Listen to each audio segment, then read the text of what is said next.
Hello, everybody. Welcome again to our progress on building out a song, one of my songs for the Synthwave CD that I'm going to be putting together and releasing now.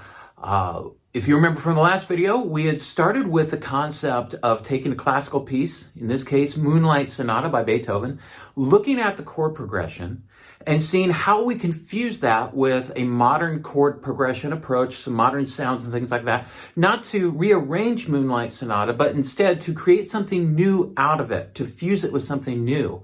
And so last week we looked at the sheet music itself, we pulled out the chord progression, we started making some ideas around a basic foundation for the song. So today what we're going to be doing is we're going to be diving in deep to exactly what we're putting together. We're going to actually put the structure together, we're going to start putting pieces of it together into a song format, and we'll see how that goes.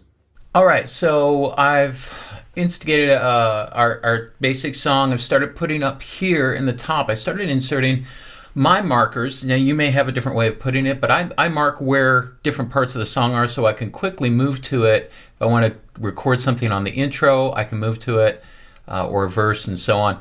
That's just the way I do it in my process. You can do it differently in your DAW and how you do it. Also, I decided to do something easier and quicker for myself here.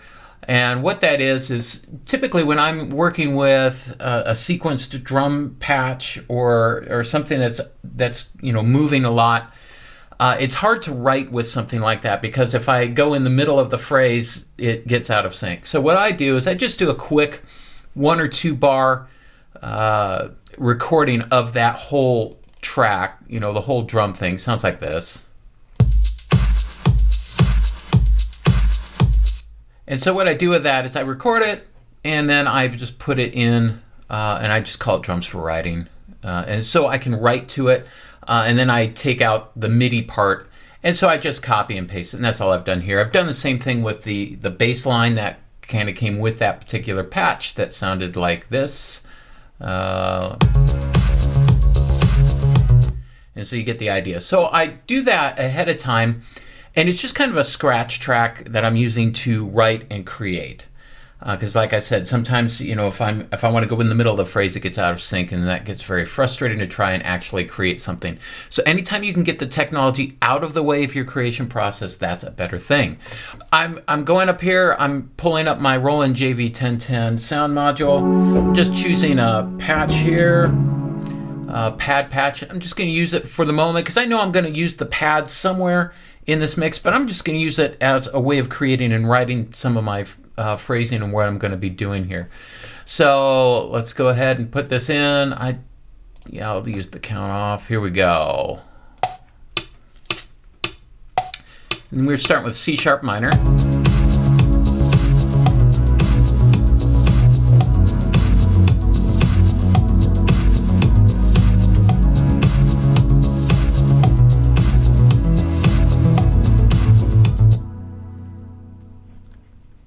So we've got our idea there. Playing the chorus here. Let's see, we'll do this.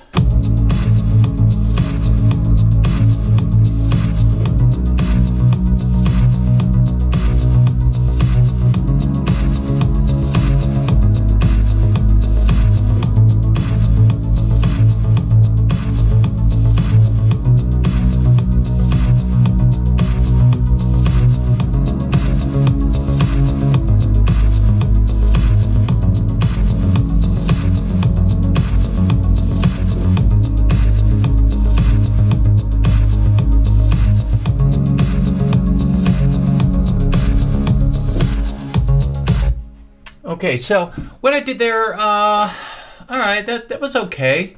But, I'm doing this in A major 7 chord.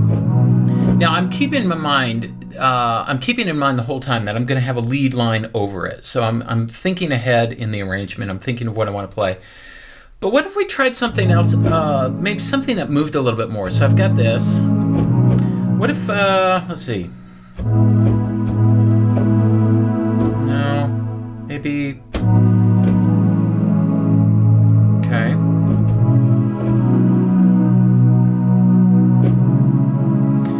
Ooh, I like that. that. And instead of just that, what if we add the 2? Now for me, I like adding some texture to these things, so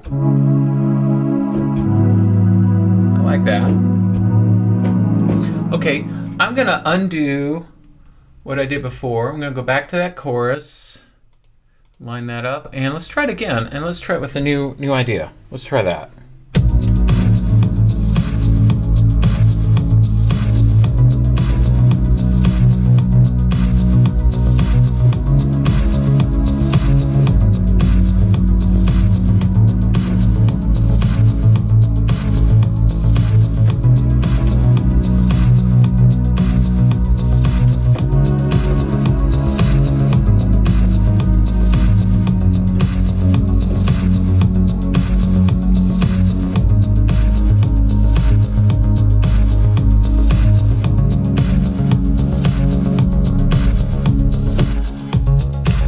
Okay, so I like that a lot better, and so that flows nice. So I'm going to save that, and now I'm going to be moving on to the next thing.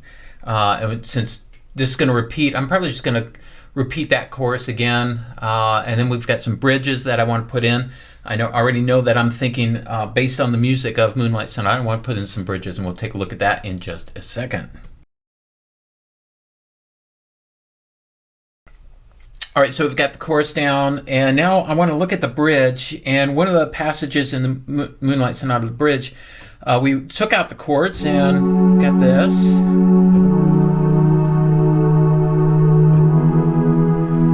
And I know it does this passage here, right? It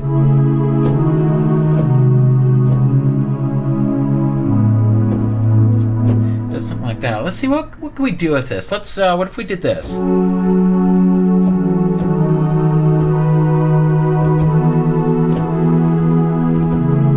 I want to extend this phrase and maybe repeat it again. Before going into that one, I like this passage here. I got to do something to get back into the chorus or the verse. We could go to an A, and then if we... Oh, I hear this in my head. No. Yes. Let's record that and see what we got. Here we go.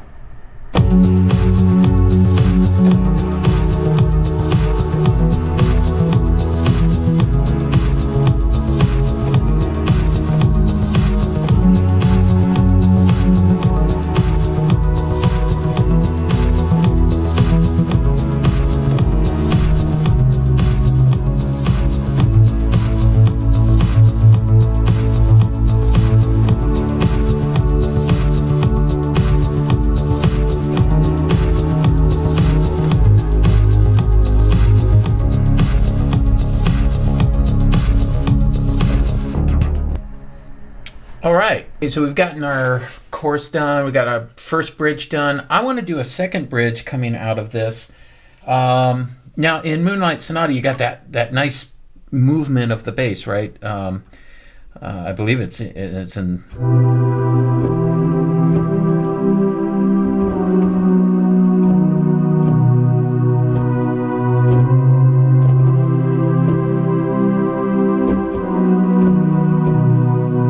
Got that, but I'm in a different key right now, so we've just come out of the bridge. We're in C sharp minor, so using that same motif we would have to move into a D major.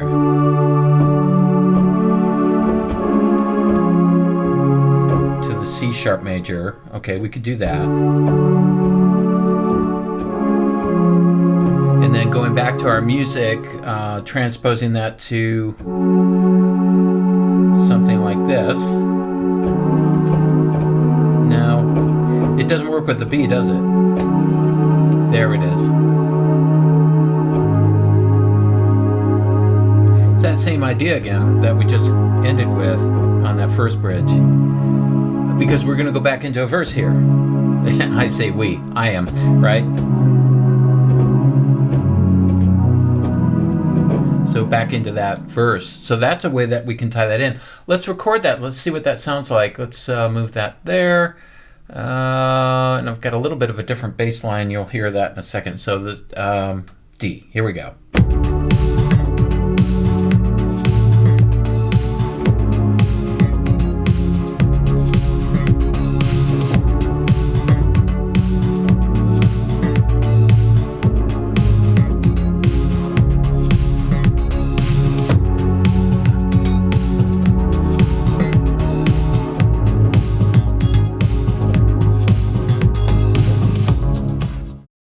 So I'm back at the bridge 1. I want to add something to that piece. And I remember when I was growing up, I heard a song from a group called Erasure. And they had a really cool piano, a delayed piano vibe. And so I've already loaded it up here just, to save on some time here. But in order to get the effect that I was looking for, here's the piano.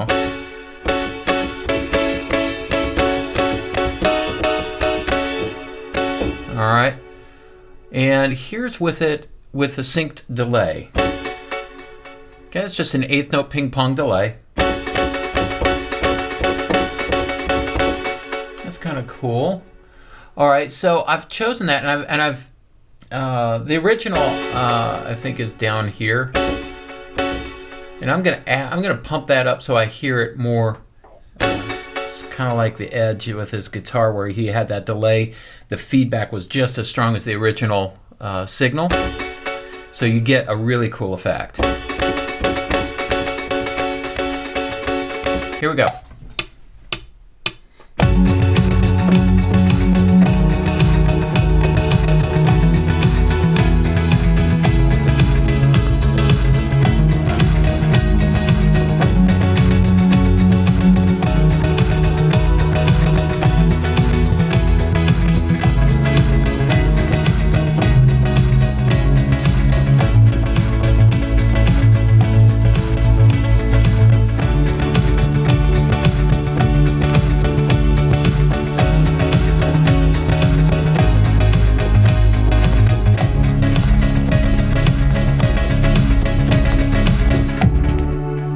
Okay, so that's that piece that we've added onto it. All right, so we've been putting together the verse, the chorus, the bridges, things like that. I also put together, for writing purposes, just kind of a quick drum track, that kind of thing. So now, to save time, I've gone back and done the actual editing, and I've put in and I've separated out the actual drums, the kick, and recorded that separately. Snare, recorded that separately. As well as hi-hats and all those kinds of things. The reason why I separate those out is so that I can mix them a little bit better, EQ them the way I would like, maybe massage it with a compressor, that kind of thing, sweeten it up. So you can certainly do it all in one shot. I mean, it sounds great, but if you want to really take it to that next level, you really do need to separate out your tracks, just like as if you had actual musicians in. So I do that with my pads, I do it with piano parts, I do it with bass, all those things. I draw them out separately so that I can mix them more appropriately and really draw out that instrument the way I would like it in the final mix. So what I've done that is I've already pulled that out, because it really does take quite a bit of time to do all that and separate it out. I didn't want to waste time on the video showing you, but it's there. So I'm going to give you a little taste of it here musically, so you can hear all those different pieces. So we're going to start. We've got our intro here, and here we go.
All right, so you notice how I added some extra parts to emphasize the chorus. For example, I threw in a different synth part just to kind of accent some of those chord progressions and chord differentiations that I threw in there. Now, I also wanted for the second bridge, I wanted a different sound of the drum track. So I found a different kind of drum mix that sounds like this. I'll just play a little bit of it real quick.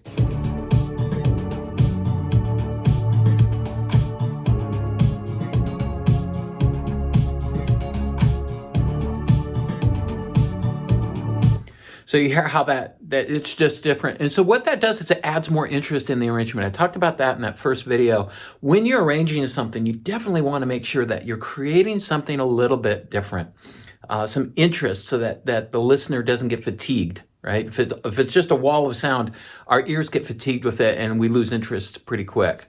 So try something different. In this case, I tried a different drum track with a different bass line, a little more funky sounding. So it adds a little interest. So, and remember that piano, that delayed piano patch that I threw in there, that was from bridge 1. So I'm going to play bridge 1 moving into bridge 2. This is what this sounds like coming out of the chorus.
And then we move back into another verse. You don't have to. I mean, you can set anything up you want. I decided, I'm going to extend this out a little bit. So I threw another verse and a chorus in there. I go back into yet another bridge using that same motif of bridge 2, just in a different key, which just like in Moonlight Sonata, Beethoven moves to a different chord progression there, same kind of pattern. And I really love that. So I wanted to include something similar to that in here. And I'll play what that sounds like. And then moving back into the final bridge, it's a repeat of bridge number 2, but now I've added a synth on top of it to really emphasize the energy that I want coming out of that. So coming out of bridge 3, or I'll play a little bit of bridge 3 moving into the last bridge 4.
Now we're moving into an outro here.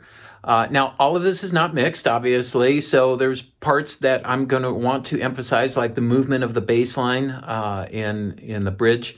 I'll probably want to draw some of that out a little bit more. I may add another synth line into it. But I also have to keep aware that I am going to be writing a lead line over top of this, a synth lead line. I might want to add some guitar in there. I'm still thinking about it, so I might add some single note guitar, not necessarily chords, but maybe some single notes that I can really compress and bring out the mid-range of it so it just really kind of sticks out for emphasis. I don't know. I'll have to think about that. So I'm still in that process of arranging and writing it.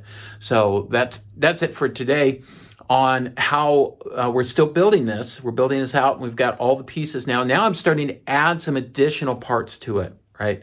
We've got our foundation, and it's all laid out. And now I'm recording the individual pieces because they're pretty much solidified where they're going to be. I'm now adding all the extra color that I want into this piece. All right, so you see how we put all that together. In this case, how I put it together. You can obviously have your own way of building out songs and things like that. But hopefully this gave you some ideas and thoughts on how you could create something new. Maybe take a technique and try something a little bit different in your process and how you're putting songs together. But hopefully this is inspiring you. And keep watch. We'll keep going with these different songs and how I'm putting them together for this particular album.